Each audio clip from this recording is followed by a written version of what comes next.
आपण वाचत आहो यशवंत मनोहर लिखित कादंबरी रमाई. आजचा भाग 5. सूर्यासोबत संसार. लग्न होऊन आता 2 वर्ष झाली होती. रमा सुभेदारांच्या घरात रमायला लागली होती. तिला इथं परकं असं वाटतच नव्हतं. मोठ्या बहिणीसारखी लक्ष्मी होती. मीराबाई तर तिच्यावर पोटच्या गोळ्याप्रमाणे प्रेम करत असत आणि रामजी सुभेदार तिला लेकीसारखं मानित. सर्वांचा तिच्यावर जीव होता. तिनंही सर्वांचा लोभ संपादन केला होता. आंबेडकरांचं घर आता रमाचं होऊ लागलं होतं. हे घर आता रमाचं होतं. रमाचं होत आलं होतं. हे घर आता रमाचं झालं होतं. रमाचं गृहिणी पण सुरू झालं होतं. रमा इथे छान रुजली होती, छान रुळली होती. या कुटुंबाच्या सुखदुःखाशी तिचं आता रक्ताचं नातं जडलं होतं. आंबेडकर या कुटुंबाच्या झाडाची ती आता एकजीव फांदी झाली होती. इथं आपण बाहेरून आलो होतो हा विसर तिला पडला होता. परकेपणाचं दुःख वितळलं. मीराबाई पांगळीत होती. आईची करावी तशी सेवा मीराबाईची रमानं केली. मीराबाई तिला आपली लेकच म्हणत असत. रमा माझे लेकी किती ग करशील माझं. मीराबाईच्या ओल्या पापण्यांवर असे शब्द फुलत. मीरा आत्याला आंघोळीला पाणी घालायलाही ती विसरत नसे. जेवण झोपणं अशा सर्व गोष्टींमध्ये रमा मीरा आत्याला मदत करी. मीरा आत्याला खूप गहीवरून येई आणि कडक शिस्तीचे सुभेदार रमा सुभेदारांना बाबा म्हणे. बाबा आंघोळीला पाणी घातलं. बाबा आता तुम्ही आराम करा. बाबा आता तुम्ही फिरून या. बाबा तुमचं अंथरूण तयार आहे. रमाची अशी धावपळ चाले. घरभर ती भिंगरीसारखी फिरे, लवाळ्यासारखी लव लव लवे. घरभर रमाची धावपळ चाललेली असे. हे घरही रमामायच झालं होतं. रमा लक्ष्मी साथ घाली. मीराबाईही रमा रमा करीत असे आणि सुभेदारही सारखे रमा रमा म्हणून हाक मारीत आणि तिचा लाडका पती भीमरावही तिला रमा या नावानं साथ घाली. दिवसातून रमा हा शब्द या घरात किती वेळा उच्चारला जात असेल याची गणती नव्हती. रमा या घरात आनंद झाली होती. रमा घरभर चिमणीसारखी वावरी. या घराच्या भिंतींना आणि छतालाही हा बदल जाणवला होता. शेजाऱ्या पाजाऱ्यांनाही जाणवलं होतं. रमाशिवाय या घराचं पान हलत नसे. रमाभोवती या घराचं मन डोलत असे. रमा साधी होती पण सात्विक होती. रमा अडाणी होती पण सुसंस्कृत होती. रमाला स्वतःचं असं निराळ सुख नव्हतं. घरातल्या माणसांच्या सुखानंच तिनं आपलं सुख मानलं होतं. स्वतःच्या सुखाची आणि जगण्याची तिची व्याख्याच निराळी होती. त्यामुळे ती घरातला उत्सव झाली होती. तिच्या प्रेमानं या घरावर आपला ताबा मिळवला होता. आंबेडकरांचं घर आता असं रमामय झालं होतं. या सुमारासच भीमरावाला कधीतरी वाटलं की रमाला शिकवावं. घरची गरिबी आणि खेड्यातलं बालपण यामुळे ती शिकली नाही. पण आता तर ती शहरात आली. शिकायला इथं तर काही अडचण नाही. एके दिवशी निवांत वेळी भीमरावाने विषय काढलाच. रमाला हे फार नाही तर थोडं तरी अनपेक्षित होतंच. भीमराव म्हणाले, रमा आता तू शिकायला पाहिजे. रमा थोडीशी अवघडली. तुम्ही शिकता तेच पुरे झालं. मी वेगळं काय शिकायचं आहे. तसं नव्हे रमा, घरची बाई शिकलीच पाहिजे. तिला पत्र लिहिता आलं पाहिजे, वाचता आलं पाहिजे, तिनं ग्रंथ वाचले पाहिजेत. तुम्ही इतके ग्रंथ वाचताच की आणखी मी वाचले तर काय फरक पडणार आहे. पडणार आहे रमा, फरक पडणार आहे. कोणता फरक पडेल. जिच्या हाती पाळण्याची दोरी असे आपण म्हणतो, पण ही हाती दोरी असलेली बाई शिकलेली असली तर अगदी अचूक दिशेने झोका देऊ शकेल. मी देईन की नीट झोका आपल्या बाळाला. हो ते तर ठीकच आहे, पण बाई शिकली असली तर घरातील वातावरण बदलतं. घरातील दालनं उजेडानं भरून जातात. रमाला हे थोडं पटलं. त्यापेक्षा नवऱ्याची इच्छा मोडू नये म्हणून ती तयार झाली. बरं मी शिकेन, पण बाहेर जाणार नाही शिकायला. तुम्हीच शिकवा मला घरी. भीमरावाला कुठे वेळ होता. त्याला स्वतःलाच तर दिवसाचे तास कमी पडत होते. तासाची लांबी लहान वाटत होती. पण आता रमा तयार झाली होती. तिला शिकवायला हवंच होतं.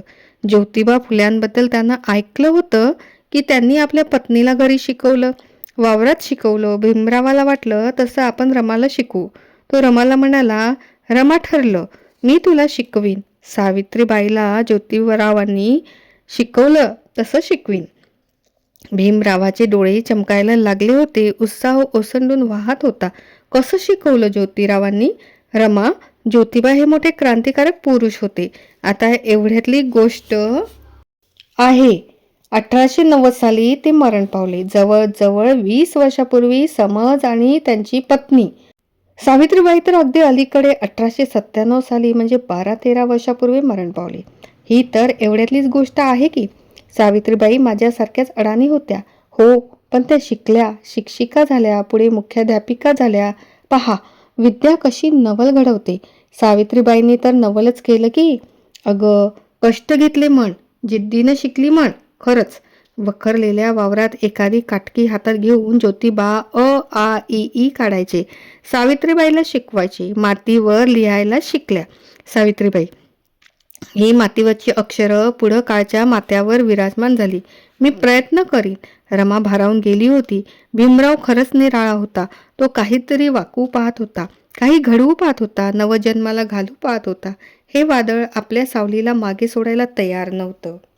रमानेही साथ दिली. सगळा प्रपंच ती सांभाळत होती. संसाराचा डोंगर वाहून नेत होती. खूप शिकणं रमाला जमलं नाही, पण ती शिकली.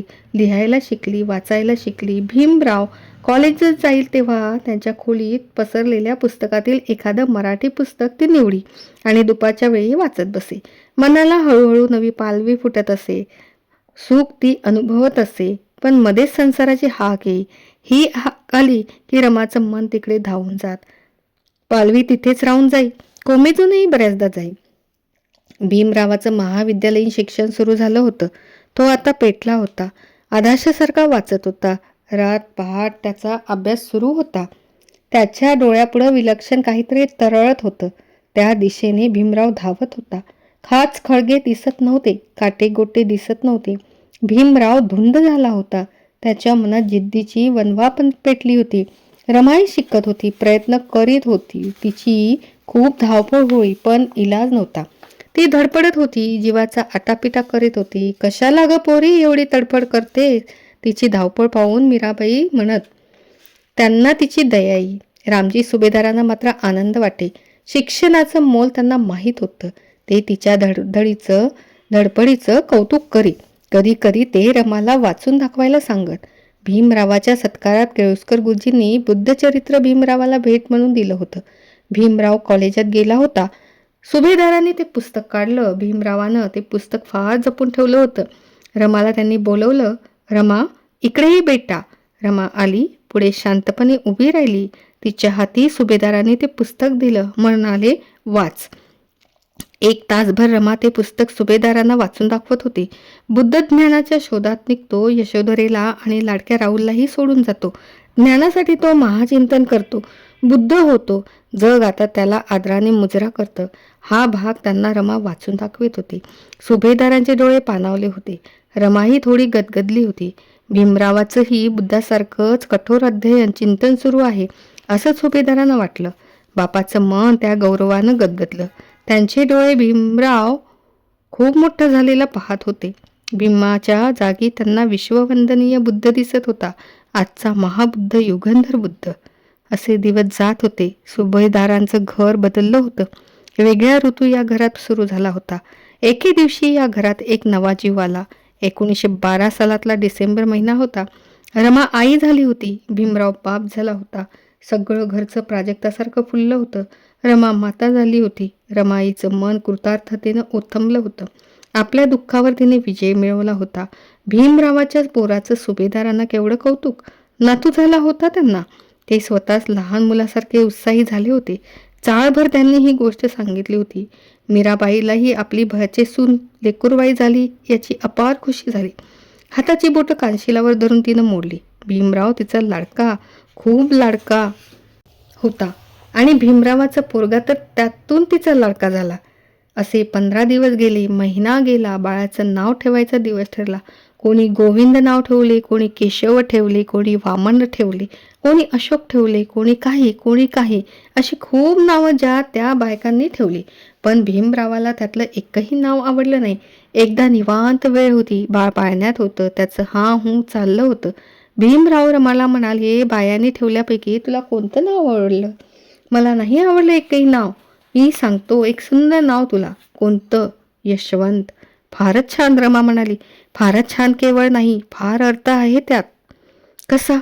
अगं, ज्योतिबा फुलेंनी आपल्या दत्तक मुलाचं नाव यशवंत ठेवलं होतं. मग यशवंत हेच नाव ठेवू. रमा, आपण ज्योतिबाचे कोणीतरी लागतो. ज्योतिबा फुले हा आपला खरा कुलपुरुषच आहे रमा. त्यांची आवड तीच आपली आवड. छान नाव शोधलं तुम्ही. मला खूप आवडलं. आपलं बाळ आजपासून यशवंत झालं. त्यांनी आपल्यालाही यशवंत करावं. खूप यश तुम्हाला मिळावं. रमा, तुला यशवंत हे नाव आवडलं? मला खूप आनंद झाला. बाळ त्या दिवसापासून यशवंत झाला. रमाच्या या पोरानं घरात नवा सुगंध आणला. घरात एक कौतुक रांगू लागलं. या कौतुकाला सगळं घर यशवंत म्हणे. रमाचं मन आता पाखरांनी भरलेल्या झाडासारखं झालं होतं. रमाला आता क्षणाची फुरसत नव्हती. रमाला यशवंतानं आई पण दिलं होतं. तिच्या स्त्रीत्वाची परिपूर्ती झाली होती. रमा कृतार्थ झाली होती. रमा रमाई झाली होती. तिच्या मनाला आणखी नवी दिशा फुटली होती. वात्सल्याची दिशा दिवस कसे जाते होते हे कळत नव्हते. या एवढ्या सुखानेही रमा थकत नव्हती. ती अधिकच उमलत होती, अधिकच टटोळीत होत होती, जगण्यात अधिकच खोल जात होती.